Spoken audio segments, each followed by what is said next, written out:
rolling, Matthew. Go ahead. Say what you had to say.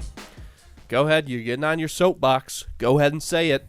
I had a lot. Go ahead and say I had it. a lot of things to say. Go ahead and say it, Matthew. I lost all my momentum. Jesus Christ, Matthew. My momentum was gone. I've been here for 25, 30 minutes. Gone. My momentum is been here gone. for almost 30 minutes. You know, the problem is, here's what I think. 27 the minutes. The issue is not that the who would win is a bad segment. I think it's just we need to not come up with these ideas when we're on a time crunch right before we start recording, you know? How long have we been doing this podcast? Yeah. I've been 6 years? No, 5 years. 5 years? I've been saying that for 5 years. I have no recollection of that at this time, Counselor. Almost every time we end up in this situation. Counselor, I have no recollection of that at this time. Yeah, that doesn't surprise me. But now that we're both on the same page with it, all it takes is a little bit of communication. Just for now the that people, we're on the same page no. with it, and now that we're on the same page. Just for the people to know what that behind. We've talked a little bit about that process before in moments of frustration like this. Yeah. I'm not frustrated. But I just want people to know that Andy says this thing, and he does it all the time. Like the no idea is a bad idea. I'm just spitballing. But then you say the same name over and over again. You said Bam Margera 400 times. Well, that was a joke, and I stand by it. But it's not funny. It's funny to me, Matthew. That's how you get the creativity flowing. Nope, I disagree completely. Creativity stems from ideas. Good ideas. That's the most bullshit, put it on an iPhone box thing I've ever heard. In that situation, creativity comes from ideas. Brains, you're bouncing ideas off each other, not saying the same name over and over again. Creativity. And then saying no bad ideas. When we've already ruled out Bam Margera as a potential candidate for today's Who Would Win of the Week. Well, I said Bam Margera probably 7 times total. The first 4 times I said him, I did not know that you didn't want to do a jackass guy. Okay, back up. I said no the first time you even said Bam Margera. Well, but I thought it was no to whoever was being, associated with that matchup, whatever that matchup idea was. No, that matchup's not going to work. Well, maybe these separate elements could be something. We should have started recording to capture that. The reason I disagree with you is because I didn't say no jackass people when you said Bam Margera. Yeah. I had already said no to Bam Margera at least 14 times before then. I said no jackass people once you then went from Bam Margera to Knoxville to Wee Man, and then I said no jackass people. Right. But that's how I would know then. All right. And like I said, I didn't think you were gonna say no to Bam Margera specifically. I thought you were saying no to whatever the Bam Margera matchup was. From the second we were sitting in we'll call it the green room. And you said, and you did or maybe it was even in here, and you did the Bam Margera accent. I think it was in here. Yeah. And I said that's a terrible Bam Margera impersonation. You said that's not the point. It doesn't. It's not the point. It's not the point that it was terrible. You should have known right then and there. Maybe I should lay off the Bam Margera. Oh, Bam Margera. It doesn't matter that that's not a good impression. I do Phil Margera before I did Bam Margera. That's what we should have done. If you think of somebody to go up against Phil Margera, I'm not going to. Why not? Well, because he's already gone up against. He's gone up against an alligator. He's gone up against a son who he has to take care of, and he's gone up against his wife, who I can't believe is still with him.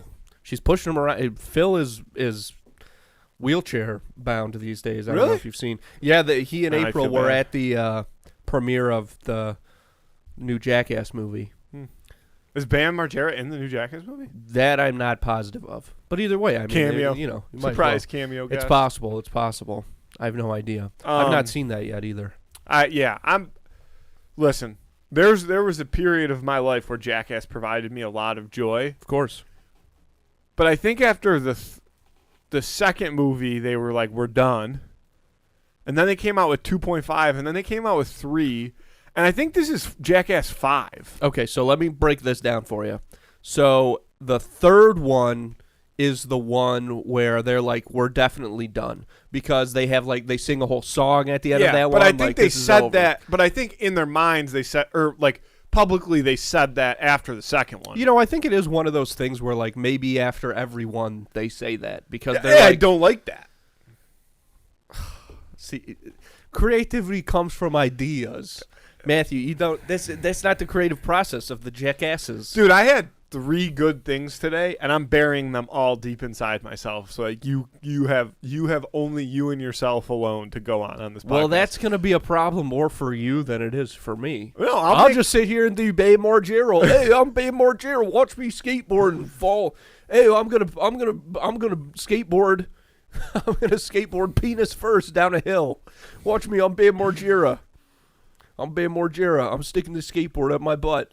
I'm Bam Margera. That's not. Hey, I'm Bam Margera, and this is skateboarding with my penis. Honestly, I'd rather be sitting here with Matt GPT right now. Now, hold on. I'm just going to say it. He's in the other. I mean, we could always plug him in. No, I intentionally closed the door to the studio room before you decided to grab him. I wouldn't have grabbed him, Matthew, because obviously Matt GPT is going to return to the podcast at some point, but you can't do it back-to-back weeks. I'm not a hack. When there's a random week and an episode doesn't come out, know that it's because I walked into the studio and saw Matt GPT sitting on the table, and I just turned around. You'll never see him coming. I just turn around and you'll never see his return coming. He's in stealth mode. Now, I want to clarify my Bam Margera skateboarding with his penis thing. It's a tech deck. You remember the tech decks? Yeah. And he's got his balls on it, and they have a tiny skate park, and they use their penises to, like, skate around. Without having seen the new movie, that very well could be a scene. Might as well. Now, wait a minute. Did you see Jackass Forever, though? Did you watch that? No. Also, 2.5, that's just like stuff that got cut from 2. No, I know, but it's still like an hour and a half worth of stuff. It's long. It's another movie. It's another movie, but it's not like they were like, we're got to go make Jackass. I'm just making But it was that done, then 2.5 came out, and then 3 came out. And yeah. This is 5, is it not? Yeah, this is the 5th movie. Yeah, and like again, there was a long period of time where Jackass 1, Jackass 2, and Jackass 2.5 were frequent watches for me. Did you watch Jackass Forever? When you did you? Remember when I just said no to that question? Sorry, no, that I don't was a remember douchey that. I don't response, remember that. but I had to. No, get you it had out. to do it. You had to do it. I didn't remember that. Yeah. I'm sorry. Yeah, I was caught up and confused. Well, you got to watch it because it's really funny. It's really good. It was also the first Jackass thing that I ever saw. And I like it because when I went back and watched 1 and 2 and 3, I 2.5. I think I watched 2.5. Is I don't Jackass remember. Forever the 4th one? Yeah, that's the one that came out 5 years ago or something like that. Do Whatever it was. Yeah. Which one's the one with the shopping carts as the opening scene? That's got to be number 1. It's got to be number 1. One? It's got to be number 1 or 2. This is what I.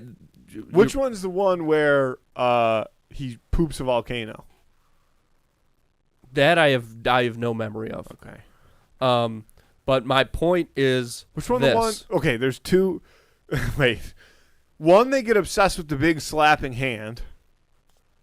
Could be that's either 1 or 2. And the other one, they get obsessed with the stun sticks. That's that sticks around. That's kind of in all of them. But like, there was the hand, and then there was the stun sticks. I'm pretty sure. Man. I'm pretty sure that's 1 and 2. But here's what I gotta say. So I think what I'm referencing now is in Jackass 2. It's gotta be in 1 though. Because in Jackass 1, they're doing things like going down the hill in the shopping cart. They're doing the paper cut shit where they have that, like, the envelope. They're giving each other, like, the worst possible paper cuts. Yeah, they're doing it in between the fingers. Yeah, all that stuff. And I hate that. Yeah, I mean, it's hard to watch. But then when you get to Jackass 4, they're being shot out of cannons and things like that. The stunts are going from things that, the dumbest kid in your middle school might do to, like, really crazy, intense shit. And Jackass 4 really, I felt, upped the ante and was terrific. I do like at the end of Jackass 3 when they're all singing that song and they don't all have the greatest voices. What song are they singing? I think it might be an original song, but it's written by like fucking Blink-182 or some band like that. And that seems like they show them, yes, something that goes along with like the Jackass aesthetic or feel. So maybe it's not Blink. I have no idea what it is, but they sing this song and there's just a bunch of video. They show the videos of them recording it. So it's like Steve-O screaming into a microphone, not unlike this one, just like, ah! I can't do it, Steve-O. Maybe I'll do it. Wait, is Steve-O in the new Jackass movie? Yes, of course. Steve-O's never. But he's off the sauce still? Yeah, he's still sober. Okay, interesting. Yeah. The reason that Bam's not in them is because he's as on the sauce as any man has ever been. He's not just on the sauce. He's on, I don't know what you call him, the sprinkles. He's on the sauce. I mean, he's on the hot fudge. He's on the whole sundae, baby. Okay. And they've, That's all I got. I'll tell you this, though. I was always a bigger Nitro Circus fan than I was Jackass. And that was Rob Dyrdek's thing? No, Nitro Circus was Travis Pastrana. And they did some crossover. Okay. Who's Travis Pastrana? Is he a skateboarder or BMX guy? Actually, he's a like rally car guy, but it was like motorcycles and BMXs, and it was all that stuff. He owns like this huge property where they just like do whatever they want, and like they'll just like build. Like what they do is they just build like the world's biggest ramp, and then they take it down, and then like 3 months later they just build the world's biggest ramp, and they just keep building the world's biggest ramp and taking the previous one down, and like that's just what they do. Yeah, Travis, dude, it's good work. It's got a name. It's got a name. Neverland Ranch. Isn't that what it's called? I think he was dirt biker. Pastrana Land is an action sports compound and fantasy land it's located the world's in largest deli. Davidson, Maryland. The sprawling property serves as his private training facility and features a motocross track, a mega ramp, foam pits, a skate park, and a dirt bike museum. The compound acts as a playground not just for him, but for the wider extreme sports and Nitro Circus community. It's continuously customized by Pastrana himself, who frequently operates the heavy machinery on the property to design and build new jumps, tracks, and ramps. Do you think that what do you think? Dude, there's a video on YouTube. It's a 1-hour YouTube video. The ultimate tour of Travis Pastrana's backyard. Wow, that's pretty cool. I'm gonna watch that later. When the X Games were Okay, fair enough. Yeah, X Games. X Games. Can I say something? Yeah.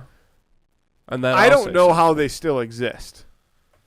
I think, they're just grandfathered in. Yeah, there's no way they're as popular as they were, right? Dude, no, not at all. And, like, here's what I'll say, because, we've obviously talked a lot of WWE on this show. And WWE is kind of like an enigma in the sense where, like, people that aren't fans of WWE are probably like, dude, WWE is not popular. Little do they know it's, like, the biggest entity in the world, right? Right. The X Games... A lot of us are probably sitting here thinking, like, oh, the X Games aren't popular. There's no fucking way the X Games are popular. Like, and they're also, like, it's always the X Games.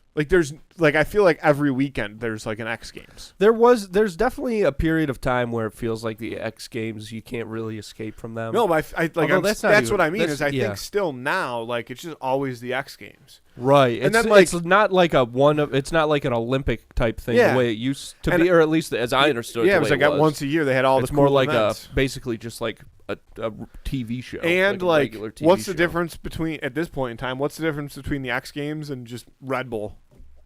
Like, I think Red Bull just is their own X Games. Hold on, I'm trying to think about something. Like, Red Bull just does it all. Okay, so let's think about how Michael Jordan, greatest basketball player of all time, let's just agree with that for argument's sake, and certainly exploded the game of professional basketball in a way nobody had before. I'm a Ja Morant guy personally. Sure. So now we've got Tony Hawk, the skateboarding equivalent of that. And yet, the media attention, the public attention, and fervor that Tony Hawk brought to the sport of skateboarding, they were not able to keep that momentum going the way that the NBA was able to keep their momentum going, and it's still growing as a brand after Michael Jordan exploded there. Well, Tony Hawk still gets out on the board, and I think they still come out with Tony Hawk's underground jams. Oh, sure. I mean, he's still doing stuff, but like basketball and skateboarding are two totally different things. Like, sure. I don't think even at the very, very peak of Tony Hawk's fandom that skateboarding was more popular than basketball. Yeah, that can't be true. But you'd think that at least what I'm saying is the NBA from where they were with Jordan has continued to grow, or at least at a certain point plateaued and then grew, whatever. But skateboarding, pretty much all downhill. Like, the only people I know who talk about skateboarding now are, like, 40-year-olds. Yeah. Yeah, but, I mean, kids are still out there skateboarding. But again, here's the thing about skateboarding, and this is probably, like, one of the problems when we talk about the X Games and stuff like that, is you don't need the X Games to be, like, known as a famous skateboarder anymore. You just need an Instagram account. You know what I'm saying? And sure. You get all the skateboarder people to follow you. Like, dude, there was a guy. I mean, that's what Rob Dyrdek was. Yeah, sure. That's how all those old school was a street skater. Were. And there was that guy, Ryan Sheckler. You remember Ryan Sheckler? Yeah, I know. I've heard Tony Hawk say that. People were fucking upset. Chicks, dude. Ryan Sheckler had to have gotten more puss than anybody in the world. Dude, that's why we haven't heard from him in a while. He's just getting laid. I bet you hasn't gotten any in a while either. Oh no, come on, man. You think he's still? Of course, a guy that gets to that level, he's still rocking his young and reckless tees, and I have no doubt. Drinking rock stars and. Yeah, I mean, he's got to go to like the one bodega in the neighborhood that still sells rock stars. Yeah. He's got to find them. He got a lifetime supply back in 2008. God. Yeah. And they're still going. A lifetime. They closed as a company, but there's one executive from Rockstar who still cooks up a few batches a week specifically for Ryan Sheckler. Yeah. I think that's like one of the most, wherever they hold the wherever they store the lifetime supply of Rockstar, that's got to be like Chernobyl levels of radiation. But I mean, Rockstar's very similar to skateboard. Like, think about how popular energy drinks have gotten, and like Red Bull obviously has hung on, and Monster, I guess, too. But like Rockstar, that used to be the big three. Well, and now you got your Celsiuses, your Alanis, your the Ghosts. Thing. I mean, it's all about marketing, right? Like Rockstar. That's what I'm saying. It's the same thing.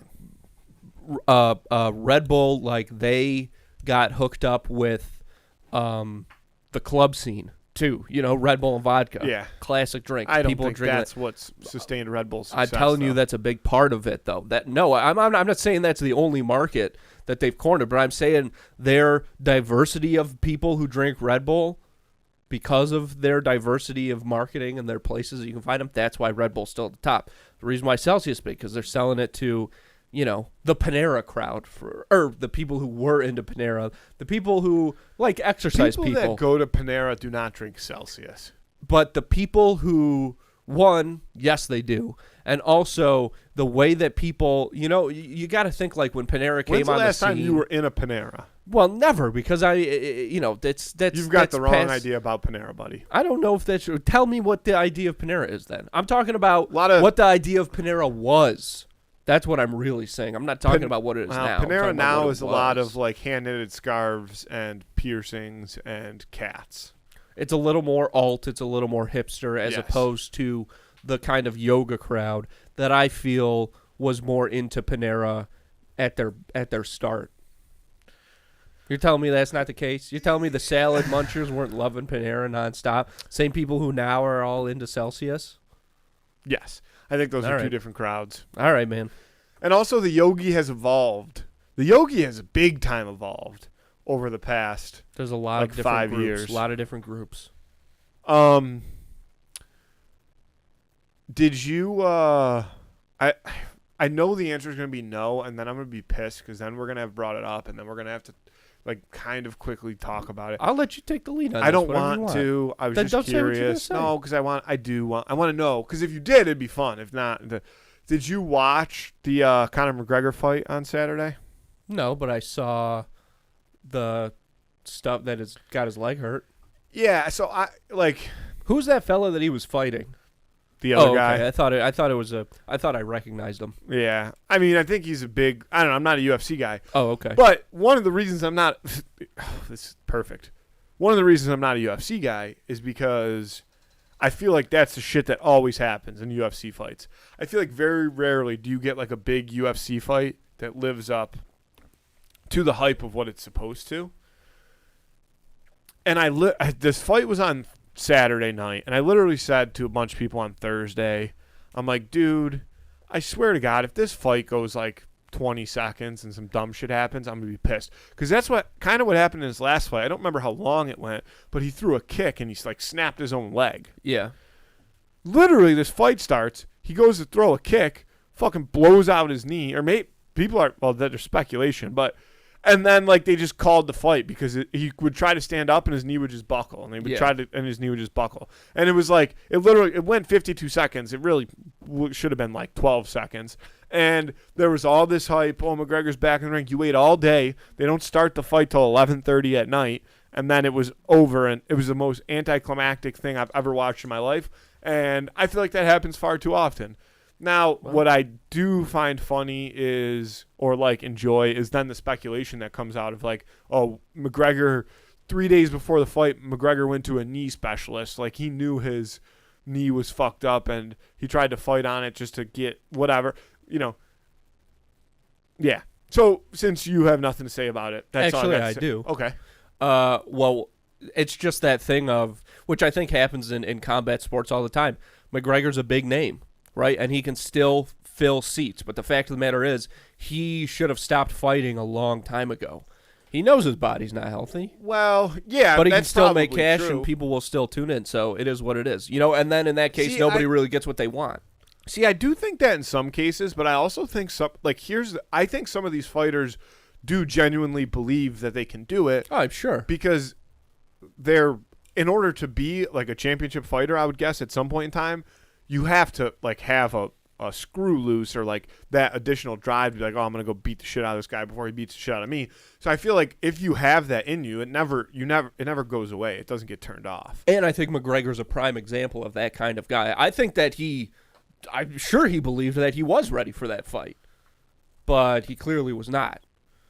Like that his right leg has been a problem for him for years. Even I know that, and I don't watch those things. How do you know that? Because I keep my ear to the streets, Matthew. Okay, I take it. You know, knowledge is out there. You just gotta pick it up, man. It's like pennies on the street.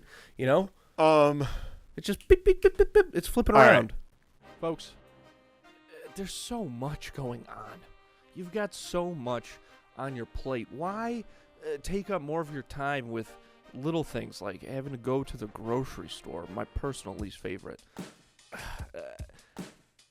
I've started getting my groceries delivered, and it has changed everything for me. I am genuinely more happy of a person not having to deal with going through those aisles, people just running into other things with their carts, like people not looking each other in the eye. I really hate the grocery store, and the parking lots, forget about that. But the great news is Instacart exists. And you might not know this, but you can get more than just groceries on Instacart. You can also get some of your favorite products from some of your favorite local stores delivered right to your front door in as little as 1 hour, boy.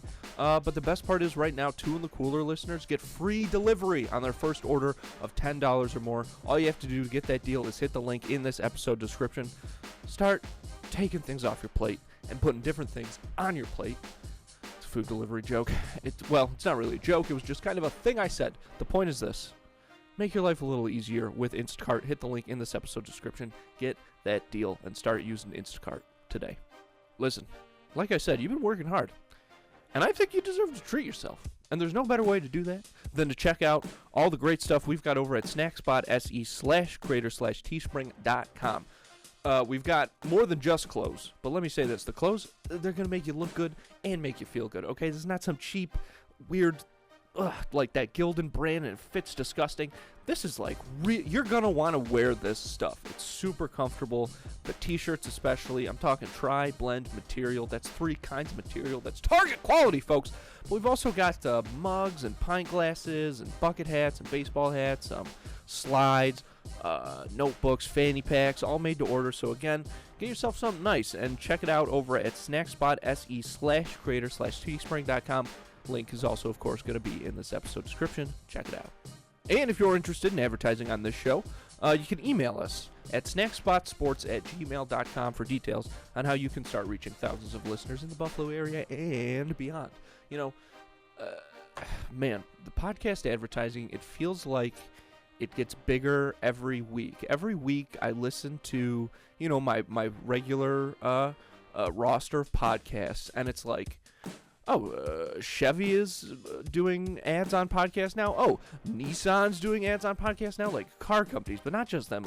McDonald's, State Farm, like massive brands that have massive ad budgets that do big commercials on the Super Bowl every year and all this stuff, and it's very cool. I mean, I can't think of anything in my lifetime that has created its own space for advertising in the realm of like television, newspaper, but now podcasts are right there with them, and that's only going to get bigger, and that's really cool. The problem is there's not really any room for smaller or local businesses to get in on the action. At least they haven't yet. But the good news is that's what we're here for, all right? That's what we're all about. So again, if you're interested in learning more about all the benefits to podcast advertising and what it can do for you, hit us up, reach out to us at snackspotsports@gmail.com. I have one thing I want to talk about, and then I have a theoretical for you. Okay. Did I talk last week about the new book that I was going to start reading? Dungeon Crawl. Yeah, Dungeon Crawler Carl, book 1. Dude, I finished it. Electric. Top of the line.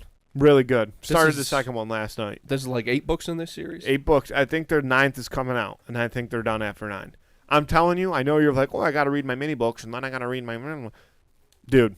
I'll put it on the list. I'll read it eventually. Nah, see, I hate that shit. I'm trying to bond with my brother here on a podcast and telling him to read a book. When's the last time I ever told you to read a book? Yeah. Good point. Yeah. Read the damn book. Well, I've got other stuff that I want to read, Matthew. I got stuff on my list that I need to, I got reading business that I need to take care of. I'll read it. I did forget that this was Andrew's world and we were all living in it. Well, now you're trying to make the example like it's yours and we're living in that. No, and it's not my world. I just sorry for caring. That's fine. I'm not saying sorry that for I caring don't. about family and this show. Like, think about how great that content would Real be. family's not holding each other hostage literarily. You're literally holding me hostage. You're trying to hostage me from a literary standpoint, and I won't sit for it. I'm trying to do right by you. You wouldn't really enjoy this, I think. And I will when I gets to it. Yeah, but you're not going to get to it for a long time. I will read it. Listen, I'll do you this kindness. I will read it before I read Throne of Glass, which everybody wants me to read. My wife wants me to read it. Your fiance wants me to read Throne of Glass. Everybody wants me to read Throne of Glass. They say it's great. It's top of the line. I'll read Dungeon Do Right before I read Throne of Glass. What? I'll read it before I read Red Wing, the other book that I know you. So where's that? Put it on the list. It's gonna be well, it depends. See, this is the shit. It's not. So I've got these little books that I read. Yeah, the little books. Sometimes they take me a while, even though they're little. But because I also read other. I got my comics every week, and sometimes I'll throw in like right now I'm reading Superman, Birthright, the trade paperback, which is like I don't know 10, just somewhere between 8 and 12 issues. And then I got the other little book, and then I'll read that book. So it's either I'm going to finish this little book and read Dungeon Crawl Carl, or I'm going to finish this little book, read one more little book, and then go to Dungeon. So that's what you get. That's the best I can give you, man. I need a date. I need a start date. No, I don't do that. Homie, don't play that. Homie, don't play that when it comes to books. I refuse to be held literarily hostage by you, Matthew. I refuse to not have you literarily hostage right now. Well, that's the classic hostage situation, isn't it? Silent treatment. Okay. You're going to give me the silent treatment until I read Dungeon Do Right. I'll say this before I go silent treatment. Nope. I will you. Until you commit to a start date for Dudley Do Right. I'm not gonna. Matthew, you know that's not. Matthew, you know that's not how I live my life, though. You know that's not how I live my life. All right, you don't have to give me a start date of when you're going to read it. You're a start. You guarantee that you start the book. That's by the same date. fucking No, that's thing. different. It's basically. It might as well be the same fucking thing. What's the difference? I'll start it sometime in September, or I'll start it September 21st. It might as well be the same thing. And I don't live my life like that. So I'm looking at the calendar right now. Go ahead. Look at the calendar. I hope you see something that surprises you. But I tell you what, you won't see. By I promise. July 28th. Fuck no. Yeah, you better start reading the book. I'm not gonna. That's 2 weeks. Now that you've given me a date, I right. specifically will not get to it by then. That's a fact, Jack. I got my little book to. That's not how I. You know me, Matthew. I'm a man of leisure. Okay. One of the ways I. That's not how I live my life. I can't do that. I can't commit to that. I can't contribute to a date like that. When it comes to something, because I enjoy reading my books. And part of what I enjoy about that is I get to control every element of my experience there, right? Including the pace at which I go.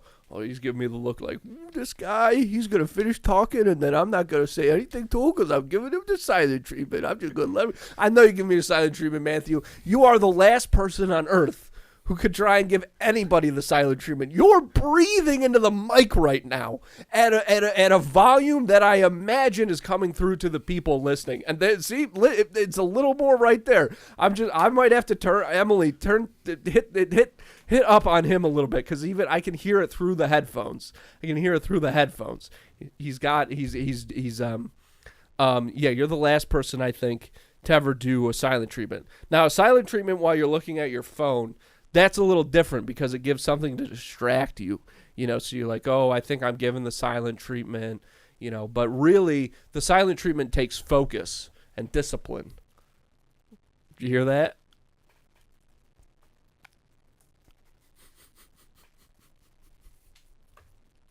What? What, Matthew? What? Laptop, computer? Nothing. Silent treatment, that's actually fucked up that you would do that. What? You want one of those little squishy guys? You want that water? You want that water? You thirsty? You a little thirsty, Matthew? Well, that's too damn bad. I just want to say this on behalf of all the deaf people and mute people in the world, that I apologize for Matthew's behavior right now, for making fun of your disability. That's something that I don't stand by. We joke around a lot on this podcast about a lot of different things, but actively mocking an entire disabled community. And a lot of people don't know this, but Rochester, where I live, has a pretty large deaf population, okay? And you're disrespecting a lot of people who have worked very hard to, take away the stigma that has been surrounded and applied to them by the ignorant, such as yourself right now. What are you itching your neck for? You got some words caught in your throat. You got some words trying to get out, trying to claw out. Oh, it's a big breath. It's a big breath. There it is. Yep. What do you got to say? What do you got to say? And there it is. Sorry, Helen Keller. Matthew hates you. He's glad the Nazis got you. I got to say, that's such a bullshit thing for you to do, because that doing that is going to make me want to dig my heels in and not talk. Well, that doesn't seem to be the case. Because I'm not going to talking right because now. You're bumbling and rambling like a fool, and I can't let this go on any further. Well, you were really committed. Did you know what I was pointing to? No. I was pointing to your phone. Oh. Because I texted you and said, the more you go, the more I'm going to dig in, but then you wouldn't. Right, but clearly that didn't happen because you're talking. Because right what now. was I going to do? We got 10 minutes left of the show, and fine. Is that really how you feel? Is that really how you feel? Tell me. No, Matthew. Okay. Obviously, I want you to speak, right. But I got you to speak. I got you to speak that way, and you did. You're saying, oh, by doing what I was doing, I would make you dig your heels in so you wouldn't be speaking. But the thing is, you told me that. Like, that's something you said to me. And I don't know if you can see, but that's kind of where the problem lies. Is that you were giving me the silent treatment, and then as I was trying to get you out of it, what happened was you told me why what I was doing was the wrong move to get you to start talking. You know what I mean? You see what I mean?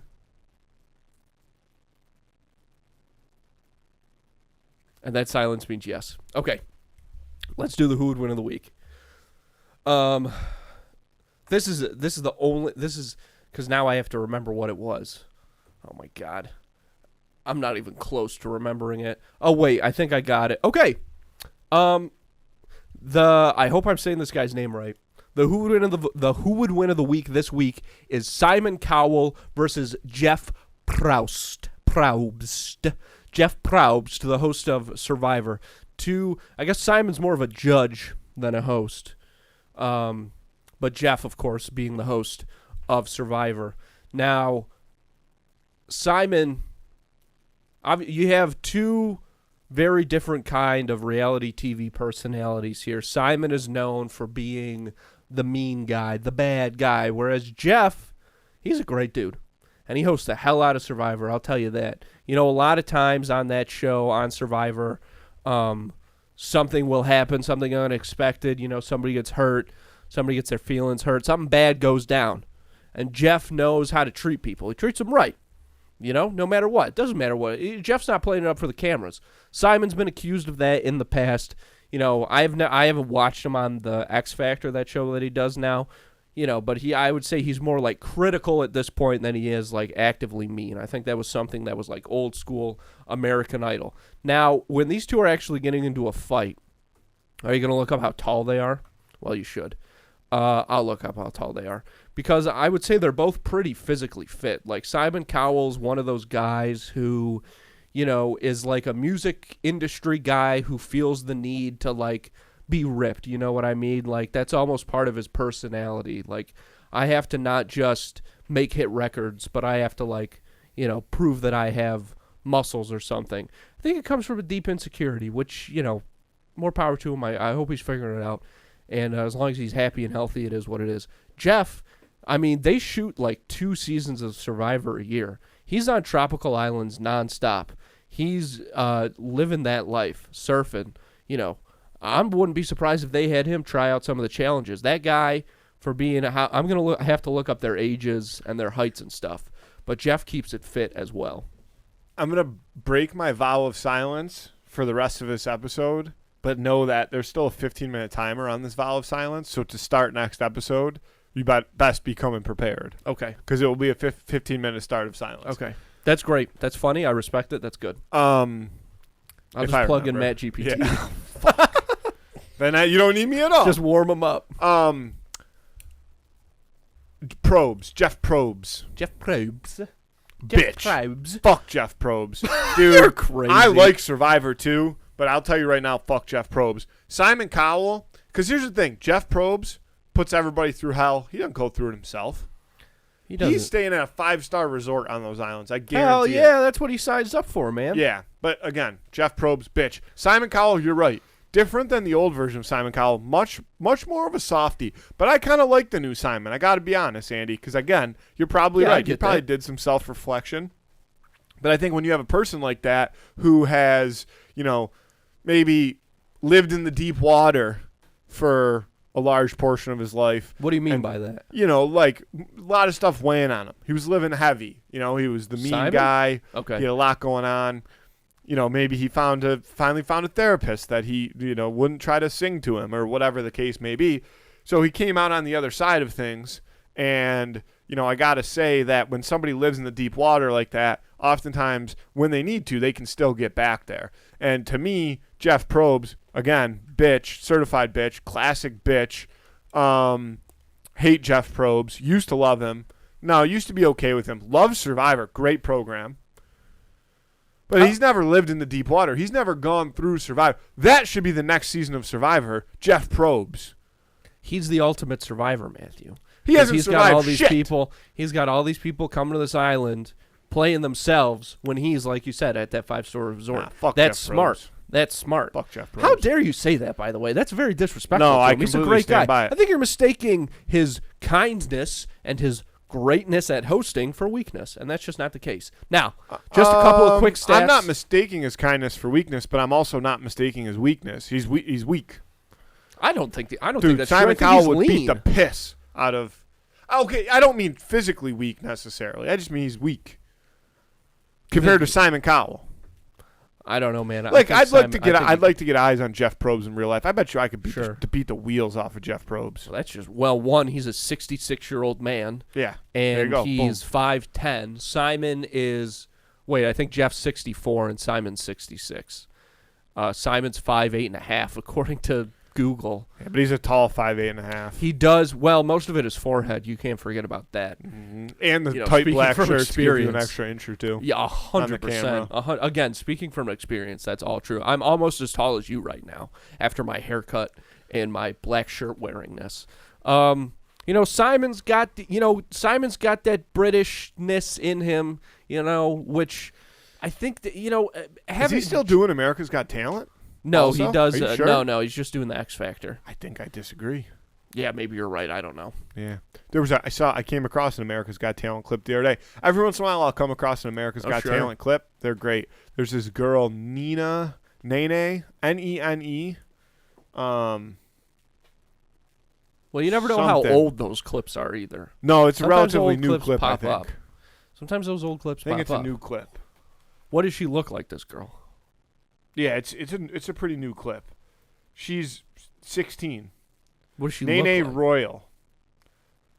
I think she's from like the Philippines or something. Oh, okay. Dude, can I play this? Yeah, sure. It's a video of America's Got Talent. Okay. Here. Okay. Are we just describe what she does and dude. All right, I'll show it off camera. No, because I want. Well, say what she does. She sings. Yeah, but you got to see it, dude. Anybody out there? Shout out to this. What does she sing? That's what I can't tell you, because you got to see it. Does she sing like a certain kind of song with in a genre that's different? Go out for the people listening. Look up Nene America's Got Talent, Nene, and watch it. Howie Mandel go like this. I'm taking Simon Cowell. I truly stand by the fact that I think Jeff Probst is a bitch. I just don't think that's true. I don't know if Simon, because Simon does seem to have that thing that some like British football fans have, where they're like, they're not afraid to like get in a bit of a Donnybrook. But I think that might be more of a facade for Simon. I'm not sure how true that actually is. I like Jeff in this fight. I like the leanness. I like the Jeff Probst. I think he's going to persevere. Pampered. I think he's going to. That's Simon. So is Simon. Simon's the most, maybe the most pampered man in the world. Grinds. Simon grinds. Jeff's traveling all over the place. He's grinding. Oh yeah, the fucking beautiful 5-star resorts on beaches. It sounds like a throw genius grains to me. of rice at people. Sounds like a genius. No, fuck Jeff Probst. Jeff Probst all the way. Vote on that on Instagram on Friday. Who would win of the week? Simon Cowell from originally America's Got Talent, followed by about 10 million other shows. American Idol. American Idol. That's what I meant. Sorry. And that, or I don't know. That's not what I was originally, but most well known for he was born American Idol. Jeff Probst from Survivor. I think he might have originally been 52 or 53. They're up there. 54 maybe even. For Survivor. Yeah, well, I mean, they do it 57. They do like at least 2 seasons a year, so that's the way it goes. I have one last theoretical. Oh, yeah, okay. And then we'll end the show. And this was something I heard, and it was kind of a funny theoretical. If you could, right now, transform your life so that your adult years, let's call it like about like 25 to 28-ish, like starting through 60, were like insane. Like you had all the money in the world, could do whatever you want, like we're enjoying your life. Mm-hmm. But then from like 60 to 62 or 61, 62 to like 63, 64, like those last 2 to 3 years of your life in your early 60s were like the worst 2 years ever. Like everybody in the world knew you and hated you for being a terrible person, and then you died. Would you take it? I think so, because a part of like for my life to be as good. What is this? Some kind of joke? What are you laughing at? Go ahead. Explain. For my life to be as good as you're describing for those many years, it would not just be that I'm doing certain things that I want to do. What makes me feel good is being a good person. So if I were a good person for all those years, I think in the history book, I'm not saying no. That's not what this hypothetical was. The hypothetical is Okay, describe to me the hypothetical of The living a great hypothetical life. is like you're living like Is that not part of it? a great life, but in the hypothetical, the great life is like an exotic life. Like you're going out, like doing whatever you want, like partying. Well, that's not what I want to do. So I would not do that. Okay, that's the right answer. So if that's not the lifestyle that I'd want, that's a different. Your life is insane. Like that's not my idea of a great insane life. So that's a great answer. Yeah, I've heard a couple people be hit with this theoretical now, and there are a couple people that have said yes to it. And the stipulation as to if you were going to say yes to said hypothetical, while I was smiling, was, and the backstory behind this is somebody I work with started giving people this hypothetical, and if they were to choose it, they would say, "Oh, so you want to be Jeffrey Epstein?" Got it. That was my hypothetical. I was just curious. Yeah, that's that. And I did specifically ask, in the hypothetical, if you're Jeffrey Epstein, do the children have to be involved? And the answer was yes. Yeah, you can't be Epstein without the kids. That's his whole thing. So that's all I got, Andy. All right. Well, it's always good to end on Epstein. It's that old Hollywood rule. Look up Nene, N-E-N-E, America's Got Talent. Andy, I love you. I love you too. Let's get out of here. Thanks, folks.